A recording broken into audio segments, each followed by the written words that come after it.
Renew Power is one of the most incredible Indian companies, certainly one of the most incredible we've seen in a very long time. It is very much at the heart of a movement among corporates in our country to transition to clean and green energy. In fact, it's a company which deals with sustainable green energy and is listed on the NASDAQ, the first Indian company of its type to be listed in the NASDAQ. It's also been seen and recognized worldwide as one among a group of companies making a real change as far as sustainable green energy is concerned. Very privileged to be joined by Sumant Sinha and Vaishali Sinha. Thank you both very much for being with us. One of the key points that needs to be understood when we talk about a transition to green energy is that it cannot be done in silos. How is that the case? Yeah, first of all, Vishnu, thank you so much for having us and thank you so much for saying all the nice things that you said about Renew. Look, I think the energy solution, the energy problem is a very complex one, and it requires all sorts of solutions across multiple different areas, and they're all actually relatively interconnected right now. So renewable energy is at the heart of all of this, because ultimately renewable energy will change the power sector itself by going green. Yeah. And now with the medium of green hydrogen, get more broader into the energy space. And again, you need renewable energy to power and make the green hydrogen, which then allows us to decarbonize the hard to industrial, sort of hard to abate sectors as well. So I think that's really how we have to approach the problem. And of course, we have to develop a number of use cases in industrial sectors, in mobility, whether it's shipping, civil aviation, or in mobility, surface transport. Right. All of those things are interconnected. So we really need all companies in the world and governments, policy making, all have to work together along with the consumers, to make this whole thing happen. So collaboration is actually going to be at the heart of finding the right solutions here. One of the terms that many companies around the world are now seriously talking about is ESG, environment, social and governance. This is just a buzzword. Is there a real concern that a lot of companies bandy this term and don't really follow it through? First of all, thanks Vishnu for having me over, and you're not the only one who's confused about ESG, but I think it's time for us to clear the confusion, because ESG is for real and it's been driven by investors and other important stakeholders. So it's here to stay, and a lot of progress has been made. If you look at the amount of funds and as far as assets under management are concerned, pre-COVID and post-COVID, they've increased 5 times over. Right. In India, we've seen them double over the last couple of years. So a lot of progress is being made, driven by investors, financial investors. And what that has done is it has driven companies to take action. So the companies are taking action. A lot of it is external so far. Not everybody is moving the needle inside the companies. And I think that's where the real challenge is, that from disclosures and frameworks, you really have to move to culture change, leadership, governance within corporates, so that we can just bring about the change bottoms up within organizations. Right. And that's the governance part of ESG, which is really driving the agenda of companies like ours. No, but what about structure? Does the government have a role in giving ESG a structure?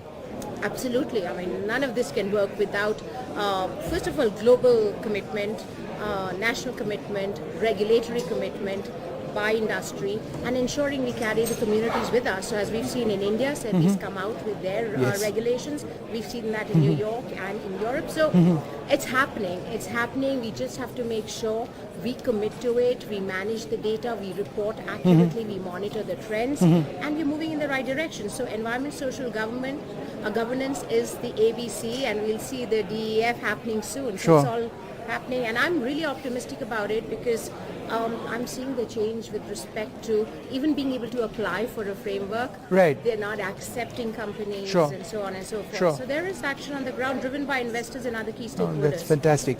When we talk about energy security, and there's been this crisis now, there's a war happening in Ukraine, fuel supplies, fuel prices have been going up. If we have solar energy or wind power, and it's ours, right? It exists physically in our terrain, it's one sun. How does that help mitigate the risks? Beyond climate change, as far as the energy world is concerned, energy security is just as important. And that was one little bit under sort of counted fact of renewable energy, that as you rightly said, you can produce it within your borders. You're not dependent on any other country to send you anything. And I think that is something that is now, that realization is coming in. Now, one of the important things is that just like we have dependence, or at least Europe had dependence on Russian gas, which they're now trying to decouple from, and it's a painful decoupling, and it'll take some time to happen. Similarly, the whole world actually has dependence on a lot of equipment and a lot of active materials coming from a specific country. And countries like India, which have massive sort of programs coming up, have to also therefore really indigenize the entire value chain, all the way from manufacturing onwards, so that we are truly, self-dependent or Atmanirbhar. So that is a really very important factor, and I think Europe is really discovering that a little bit late in the day, but they have now woken up to it, and that's why, at Davos this time, you hear a lot of conversations around energy security and so on. Right. And that's really the central theme of the conversations right now. When it comes to India's goals, and let me ask you a little bit about this, 2070 is the target that we have for zero emissions, but 2030 we also have certain targets. And I know you're leading a big movement in your own company, but what is the potential that India has in terms of green energy? I mean, the potential is unlimited. We've seen over the last decade, when we started this company, people just didn't believe that there would be a viable model.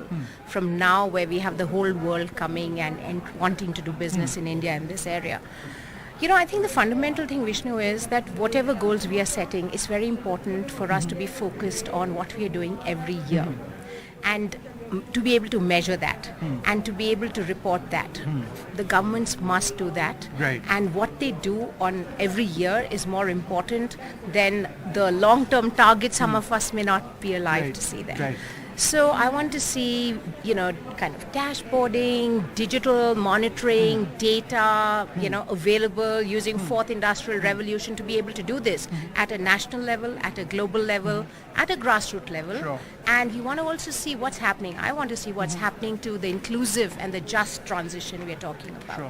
Yeah. Not only technology driven, but how are we carrying women, the youth, and the communities with us. Right. And it's important that the leaders sort of have a vision and a goal, but it's also important for us to walk the talk year on year and be able to measure that. If we do that, doesn't even matter if you're saying anything on climate. Right. If you're doing the right things, we'll get there. Sure. I'm not sure if we are well prepared on that aspect of this whole debate. Yeah.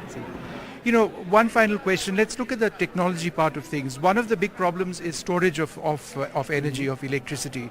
Battery technology has only gotten so far.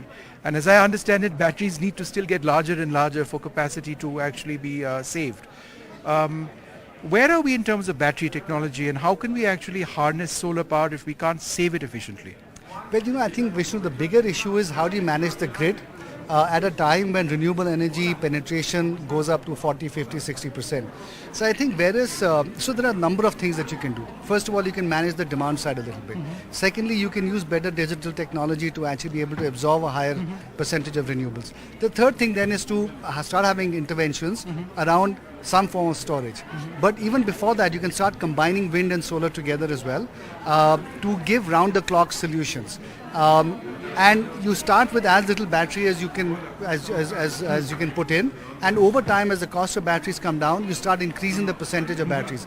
And so as renewables increases in the grid, you slowly increase the percentage of batteries. Right. There's a lot of work going on battery technologies right now. And look, all of this can be set up in faraway areas. So land, therefore, is not really a constraining factor in setting up these batteries. Right. So I think, to me, that solution is going to work its way through and will become quite viable in the years to come. Right. Well, I'd like to, go ahead. I just wanted to add that, there's scope for a lot of R&D and innovation. Yeah. So, for example, we are working through our Center of Excellence on ways in which we can use the best-in-class technology to suit India's temperatures and, high temperatures and so on and so forth.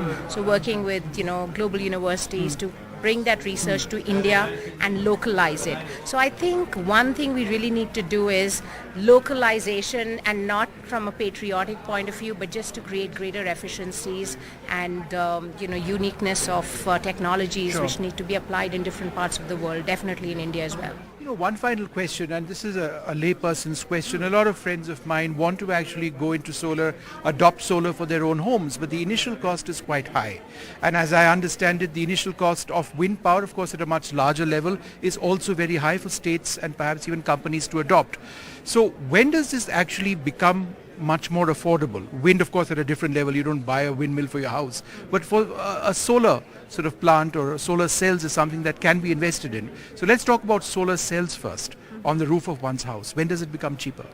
So let me take that. So look, I think what's happening is that the cost of solar is continuing to come down. In India, of course, we're competing with subsidized power for consumers, right? And so therefore you have full cost of solar competing with subsidized power from the grid. So I think that's one issue. But I think having said that, the reality is that we need innovative business models of how across millions of homes in India to deliver solar in a way that is really very cheap. And I think we'll probably find those solutions. I know there are a number of companies that are working in the space in India, young entrepreneurs who are trying to come up with innovative solutions. So I think very soon we'll probably have solutions that will allow a lot of people to start putting solar on their rooftops. And what about wind at a larger level?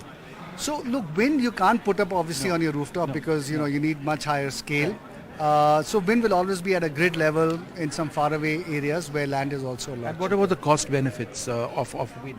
I mean, the expense that you initially put in vis-a-vis the returns that you get. So it's actually, look, it depends on the tariff that you get from the grid, and that of course is a competitive auction process. And so different people decide what the tariff should be and bid that in the auctions eventually. So you have to factor in the cost of capex, the cost of land and so on, and then basis that come up with what is the right tariff that you have to go for. Well, it's been wonderful speaking to both of you. Thank you so much. Well, there you have it. Renew Power very much at the heart of a movement within corporate India to bring about a real change. Green energy can very much be part of corporate India, not just India, but around the world. A lot of the technologies that they're looking at, absolutely cutting edge.